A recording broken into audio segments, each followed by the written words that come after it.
अंदर का पासा बाजी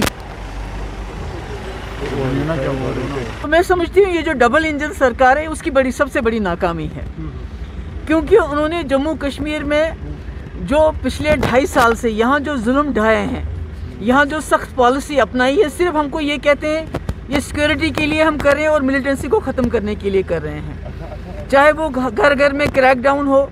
चाहे मारपीट हो लोगों की, चाहे लोगों को नौकरी से निकालना हो, चाहे जर्नलिस्ट को तंग करना हो, चाहे लोगों के जो बिजनेसमैन हैं उनके घर में छापे, सब कहते हैं ये हम कर रहे हैं क्योंकि हम मिलिटेंसी को कंट्रोल कर रहे हैं। मगर एट द एंड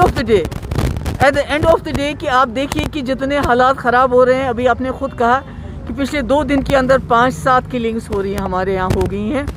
और अभी ज़्यादा से ज़्यादा ये होगा, शाम को मीडिया पे चलेगा,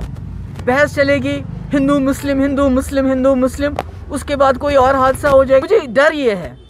कि ये जो सानिया हुआ, इस सानिया के बाद कश्मीर में और सख्ती करेंगे ये लोग, क्योंकि उनको बहाना मिल जाएगा और सख्ती का और जुल्म का और सितम का, जो पिछले 2.5 साल से इन्होंने यहाँ के लोगों का नाक में दम कर रखा है। जीने नहीं दे रहे हैं, रास्ते पे चलने नहीं दे रहे हैं, तलाशियाँ, छापे, NIA के अलग, ED के अलग, बिजनेस ख़त्म, JK बैंक को इन्होंने नहीं छोड़ा, यहाँ के जर्नलिस्ट उनके नाक पे दम कर रखा है। तो मैं समझती हूँ उसमें सख्ती और ज़्यादा होगी, और इनकी अपनी नाकामी को छुपाने के